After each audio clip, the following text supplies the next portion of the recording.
चलिए students, question number 2.73 page पे मेरे इसमें वही चैप्टर 1 हमारा जो पिछले वीडियो में चल रहा था, मैंने आपको property and loss appropriation account समझाया, अजर, अमर और अमृत वाले सवाल था।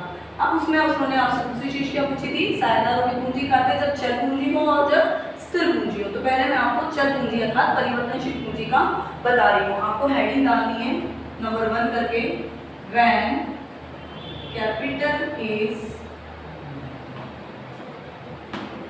Fluctuating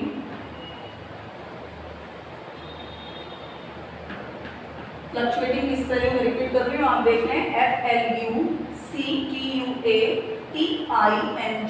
when capital is fluctuating, इसे आप अंडरलाइन कर लें, ब्लैक पेन से लिखें। प्रारूप आप याद रखना, ब्लैक पेन से खींचने हैं और लिखना ब्लू पेन से। आप हेडिंग चाहें तो खाते की ब्लैक पेन से लिख सकते हैं, ठीक है। अब हम जब परिवर्तनशील पूंजी या चल पूंजी में चलते हैं तो मैंने आपको बताया था कि केवल साझेदार संबंधी एक ही खाता बनाया जाता है, कैपिटल अकाउंट, और साझेदार संबंधी सभी मदों को उसी एक खाते में नोट किया जाता है। तो हम यहाँ पर कौन सा कैपिटल अकाउंट आप कह सकते हैं, बड़ा और छोटा। तो बड़ा वाला कैपिटल अकाउंट जिसमें सारी मदों का लेखा, पूंजी सहित अन्य मदों का लेखा भी इसी में किया जाएगा। तो मैं आपको प्रारूप खींच रही हूँ कैपिटल अकाउंट में। हमारे पास कुल कितने साझेदार हैं, 3। तो अमाउंट के डेबिट और क्रेडिट दोनों सभी हमारे कितने कॉलम बनने चाहिए, 3 और एक कॉलम हम क्या बनाएंगे, पर्टिकुलर का। मैंने आपसे पहले कहा था कि हम डेट और एलएफ को अभी जेएफ को हम अवॉइड कर रहे हैं क्योंकि उनकी जनरली जरूरत हमें अभी पड़ती नहीं है। पेज फोल्ड करेंगे, 2 बराबर भाग में बांटेंगे। आपका बड़ा रजिस्टर है इसलिए आपको कैपिटल अकाउंट बनाने में, कॉलमनर कैपिटल अकाउंट बनाने में कोई प्रॉब्लम नहीं आएगी। सफिशिएंट स्पेस आपके पास बनेगा यदि आप सही प्रकार से बांटेंगे। सेंट्रल लाइन को डबल करें, ये आपके 2 पार्टीशन हो जाएंगे। आप पेज फोल्ड कर सकते हैं, मेरे पास तो सुविधा नहीं है कि बोर्ड फोल्ड कर दूं। आप पेपर फोल्ड करेंगे, 2 बराबर लाइन खींचेंगे। ये सेंट्रल लाइन हो गई, वो डेबिट साइड, ये क्रेडिट साइड। अब मैंने आपसे बताया आपके साझेदार कितने हैं, 3। तो 3 बराबर कॉलम अमाउंट के।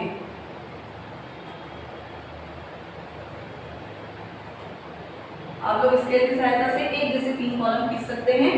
पहला कॉलम हमारा बना पर्टिकुलर, फिर क्रम नहीं बदले। पहला साझेदार हमारा था अजर, दूसरा अमर और तीसरा अमृत।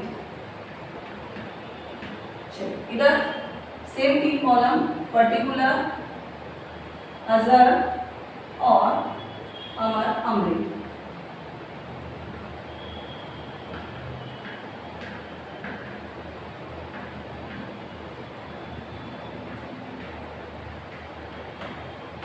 अब हम आगे चलते हैं।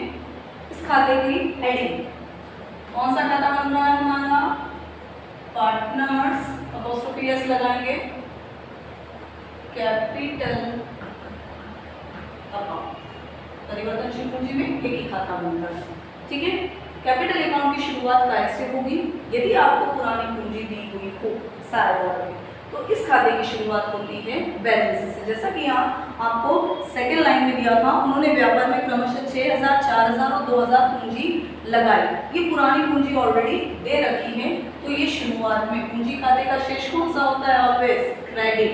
इसलिए क्रेडिट साइड में शुरुआत में ओपनिंग बैलेंस लिखना है बाय बैलेंस शीट। बुक में देखें कितना कितना दिया हुआ है। अजर की दी हुई है 6000, क्रमशः का अर्थ क्रम से 6000, अमर की कितनी है 4000 और अमृत की कितनी दी हुई है हमें 2000। बुक में से ही देखना है आपको सवाल, ताकि आपको इबारत देखकर समझ में आता है।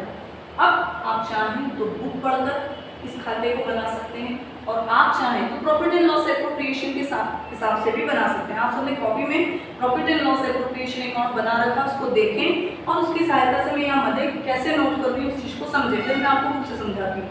प्रॉफिट एंड लॉस एप्रोप्रिएशन के डेबिट साइड में आपने पहली मद लिखी है टू सैलरी टू अमृत।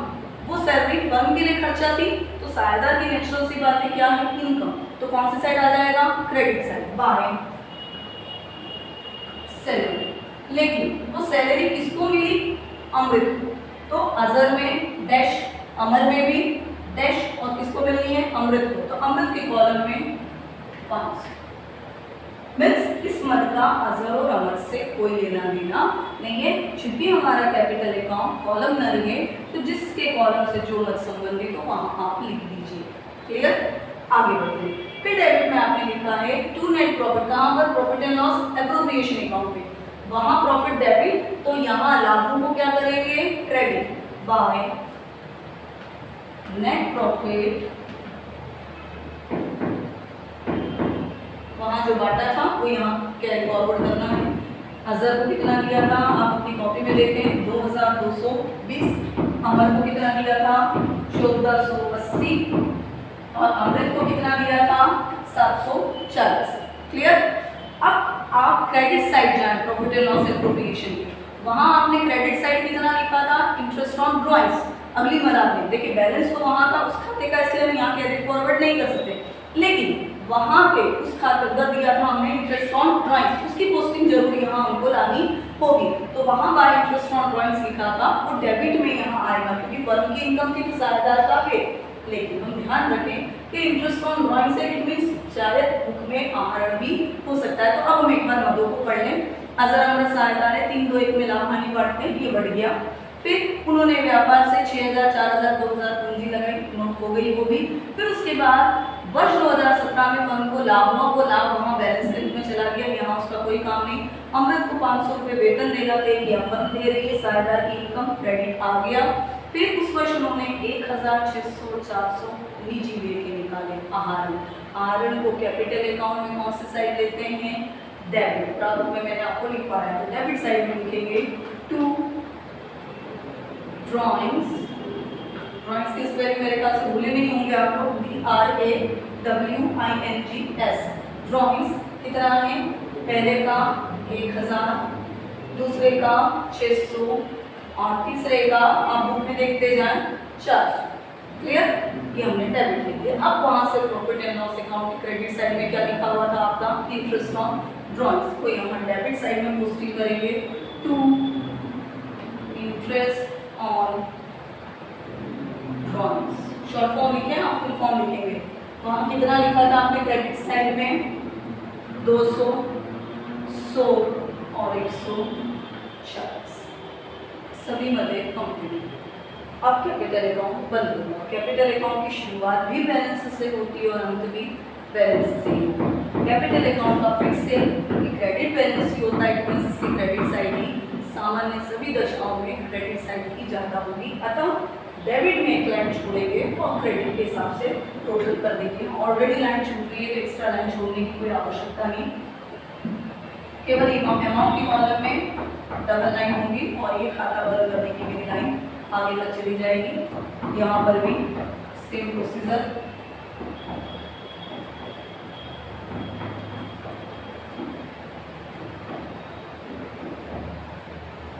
अब इसके आगे सहायता से व्यवस्थित इसे करेंगे। अब एक एक कॉलम एक साथ ऐसा नहीं कि सब में आप चालू हो जाओ और गड़बड़ कर दो। पहले अजर की टोटल लगाएं 8 6 और 2 8220। फिर अमर की 4 और 1 5480। अमर की 2000 और ये 1200, तो कितने हो गए? 3240। ये टोटल होगी तीनों साझेदारों की। वही डेबिट में भी आएगी 8220, 5480 और 3240। अब हम इनका क्या निकालेंगे? बैलेंस। क्योंकि डेबिट साइड कम है तो क्रेडिट साइड की टोटल में से डेबिट साइड की टोटल को क्या करते जाना है? माइनस। तो यहाँ क्या निकलेगा? To balance CD। मैंने शॉर्ट फॉर्म लिया, फुल फॉर्म लिखेंगे। 8220 में से 1200 को क्या करना है? माइनस। आप चाहें तो यहाँ रफ में लिखकर पेंसिल से 8220 में से ही यहाँ पे डायरेक्ट 1200 घटाकर देख सकते हैं। मैं आपको घटा के बता रही हूँ। 8220 में से 1200 को इस प्रकार से आपने रफ में लिख लिया।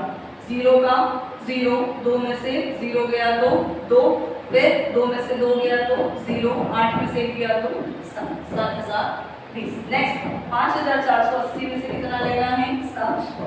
ये माइनस करेंगे। 0 का 0, 8 में से 0 गया 0, 4 में से 7 नहीं जाएगा, एक हासिल लिया। 14 में से 7 गया तो 7, इधर कितना बचा? 4। 4700। अब 3240 में से कितना माइनस करना है? 540। तो 0 का 0, फिर 4 में से 4 गया 0, 2 में से 5 टिक जाएगा, 1 कैरी किया 12 हो गया, 12 में से 5 किया 7, अभी तक कितना बचा था? 2, 2700। बाद में आप इसे रफ कर दीजिए, तो आपको अलग से लिखकर घटाने की आवश्यकता नहीं होगी। ये आपका कौन सी पद्धति बनी? When capital is fluctuating. स्थिर पूंजी और परिवर्तनशील पूंजी में यही परिवर्तन है कि स्थिर परिवर्तनशील पद्धति में समस्त मदें एक ही खाते में आती है। ये पूंजी थी और ये अन्य मदें जो सब एक ही खाते में आती है। अब मैं आपको सेकेंड मेथड बताती हूँ, या आप उतार लें अपनी कॉपी में। Second method, when capital is fixed, जब पूंजी क्या हो? स्थिर। स्थिर पूंजी पद्धति में मैंने आपको समझाया था कि कितने खाते बनेंगे? 2, एक पूंजी खाता और दूसरा चालू खाता। अब आप जब लाइन खींचेंगे तो आप ये कोशिश करें कि आपके एक ही पेज पर सारे खाते आ जाएं, तो आपकी अलग अलग लाइन नहीं जाएगी। पेज मोड़ें, गैप देते जाएं खातों को, एक सीध में एक जैसे सेंट्रल लाइन बार बार बदलेगी नहीं आपकी, उसी क्रम में आती जाएगी। फिर से हम लेते हैं कैपिटल अकाउंट के लिए 2 लाइन का कैपिटल अकाउंट आपको खींचना है, बहुत छोटा सा, क्योंकि यहाँ जिस प्रकार की मदें दी हुई है आपको ज़्यादा स्पेस की आवश्यकता नहीं है। ये सेंट्रल लाइन मैंने करी आपकी।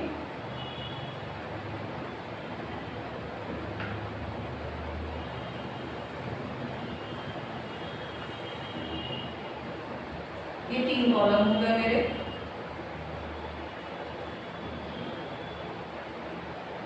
ऐसे भी ऐसे 3 कॉलम इधर,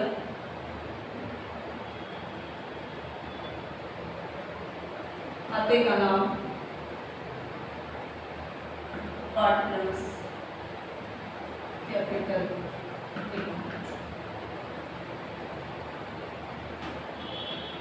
अब आप मेरी बात ध्यान से सुनिए। मैंने चूंकि बोर्ड रफ कर दिया, इसलिए मुझे नहीं मालूम कि ये अजर है, ये अमर है, या अमृत है, इसलिए मुझे कॉलम का नाम दोबारा देना पड़ रहा है। पर्टिकुलर, अजर और अमृत, अमर और अमृत। सपोज मेरे पास नीचे स्पेस होती तो मुझे कॉलम वापस नहीं डालने पड़ते, मैं उसी को कंटिन्यू कर देती, बीच में एक आड़ी रेखा खींचती और कंटिन्यू। जैसे मैं अभी करंट अकाउंट बताऊंगी तो आपको बताऊंगी मैं कि मैं बिना नाम डाले आगे कैसे बढ़ सकती हूँ। पर्टिकुलर, अजर, अमर और अमृत। हमारा टाइम सेव हो जाएगा, बार बार कॉलम के नाम नहीं डालने पड़ेंगे। फिलहाल स्थिर पूंजी पद्धति में पूंजी खाता और चालू खाता 2 बनाया जाता है। पूंजी खाते में केवल क्या लिखी जाती है? पूंजी। तो यहाँ पूंजी के रूप में केवल आपको क्या दिया हुआ? बैलेंस। अब इसको बनाने का और आसान तरीका, फ्लक्चुएटिंग यदि बन जाता है तो स्थिर पूंजी पद्धति में आप उसी खाते को 2 भागों में तोड़कर लिख सकते हैं, लेकिन प्रॉफिट एंड लॉस अकाउंट से भी बनाया जा सकता है और किताब की मदद से। जैसे सबसे पहले आपको पूंजी दी हुई है 6000, 4000 और 2000, वो पूंजी का क्या है? Opening balance. तो यहाँ क्या आएगा?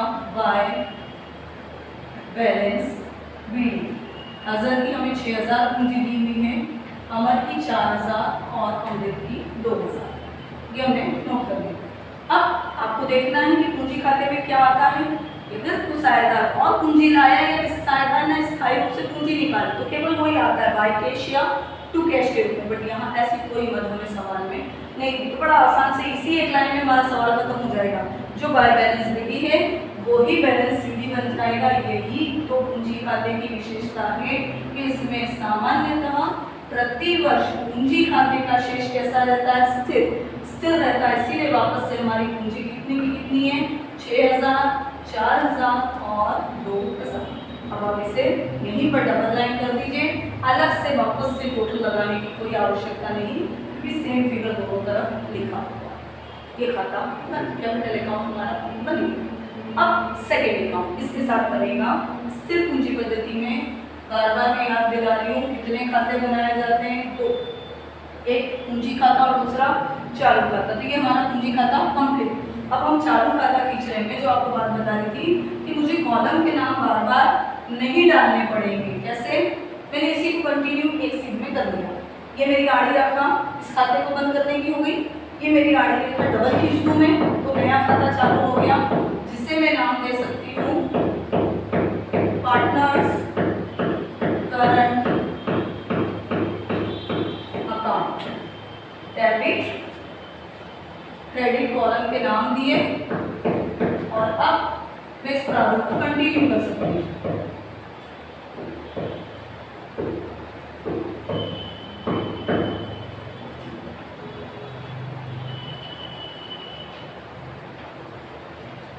अब मुझे वापस इनको नाम देने की आवश्यकता नहीं, अंडरस्टूड है कि ये कॉलम किसी साइज में चल रहा है, अजर है, ये अमर है, ये अमृत है, इधर ये पर्टिकुलर का कॉलम है, इधर अजर, अमर और अमृत। आप भी ऐसा कर सकते हैं, आपका बार बार कॉलम को नाम देने का समय बच जाएगा, लेकिन सेम पेज होना चाहिए। अगर पेज चेंज हो गया तो फिर आप ये नहीं कर पाएंगे और सवाल एक पेज पे पूरा सवाल यदि आप प्रॉपर तरीके से बनाएंगे तो बन जाता है, कोई दिक्कत नहीं आएगी। अब करंट अकाउंट की शुरुआत भी कैसे होती है? बैलेंस से। क्या आपको सवाल में कहीं पर भी चालू खाते के शेष दिए हुए हैं? नहीं। जवाब क्या आता हमने पढ़ा? नहीं है। ठीक, तो इस खाते की शुरुआत बैलेंस से नहीं होगी। आपको इस खाते में साझेदार के जो खर्चे और हानि हो डेबिट में, इनकम और प्रॉफिट हो वो क्रेडिट साइड में नोट करते जाना है। प्रॉफिट एंड लॉस की मदद से बना सकते हैं। प्रॉफिट एंड लॉस के डेबिट में क्या लिखा था? To salary. यहाँ क्रेडिट में क्या आ जाएगा?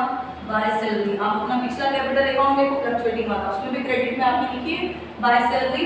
वो देखोगे तो समझ में आ जाएगा कि ये एक ही कैपिटल अकाउंट यहाँ दो टुकड़ों में हो रहा है, साइड नहीं बदलेगी। क्रेडिट वाला कैपिटल के क्रेडिट में ही रहेगा, करंट के भी, और डेबिट वाला डेबिट में। हम पोस्टिंग प्रॉफिट एंड लॉस से ला रहे हैं, उस कैपिटल अकाउंट से यहाँ नहीं ला रहे। ये तो बनाने की दो पद्धति है, या तो स्थिर अपनाओ या परिवर्तनशील। क्लियर इस बात को? बाय सैलरी किसको मिली थी? अमृत को। तो अमृत के कॉलम में कितना आ जाएगा? 500। क्लियर? फिर वहां डेबिट में लिखा था प्रॉफिट एंड लॉस में टू नेट प्रॉफिट, तो यहाँ क्रेडिट में आ जाएगा बाय नेट प्रॉफिट। कितना कितना बांटा था? जो आपने वहां बांटा था 2220, 1480 और 740। डेबिट कंप्लीट हो गई। क्रेडिट साइड में वहां लिखा था हमने बाय इंटरेस्ट ऑन ड्राइंग्स, लेकिन हमने समझ लिया कि इंटरेस्ट ऑन ड्राइंग्स के पहले यदि ड्राइंग्स हो तो वो लिखा जाता है। आप बुक में देखेंगे यहाँ ड्राइंग्स दिया हुआ है। डेबिट साइड में कितना कितना दिया हुआ है? सॉरी, 1600 और 400। 1600 और 400। अब प्रॉफिट एंड लॉस से फिर पोस्टिंग लाएंगे, वहां लिखा था बाय इंटरेस्ट ऑन ड्राइंग्स, तो यहाँ डेबिट में पोस्टिंग होगी टू इंटरेस्ट ऑन ड्राइंग्स। कितना दिया हुआ है हमें, वो भी बुक में भी देख सकते हैं आप, या फिर अपनी कॉपी में देखें, 100 और 140। अब हमारी जो प्रोसेस सारी मदे हो गई, टोटल और डिफरेंस। करंट अकाउंट के लिए आप ध्यान रखें, इसका डेबिट बैलेंस भी हो सकता है और क्रेडिट भी। डेबिट भी ज़्यादा हो सकती है और क्रेडिट भी, इसलिए आप सावधानी पूर्वक टोटल कर लें। लेकिन यहाँ मुझे देखने से समझ में आ रहा है कि तीनों की क्रेडिट साइड ज़्यादा है, तो कमी किधर आएगी? डेबिट में। चूंकि डेबिट में बैलेंस लिखना है, मैं डेबिट में एक लाइन छोड़कर टोटल का काम करूँ।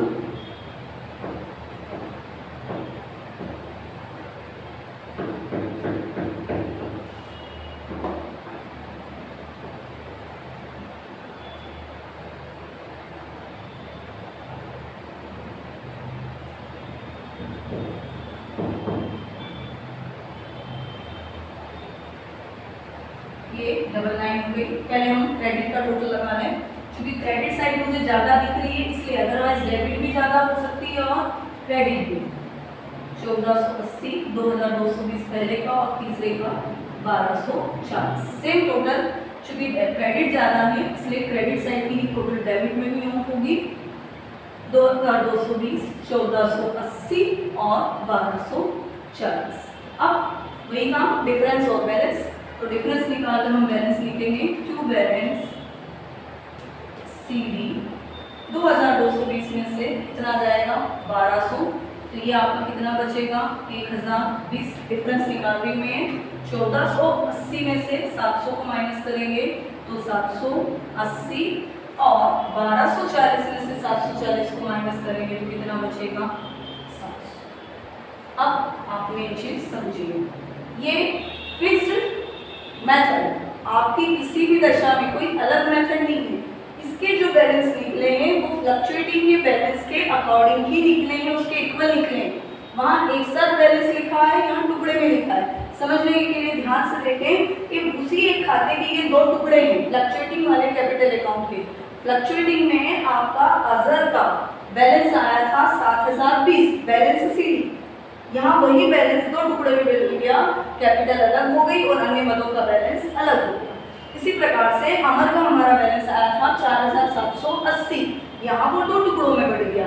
अमर का हमारा आया था 2700, वो यहाँ दो टुकड़ों में बढ़ गया, कैपिटल अलग हो गई और ये अलग हो गया।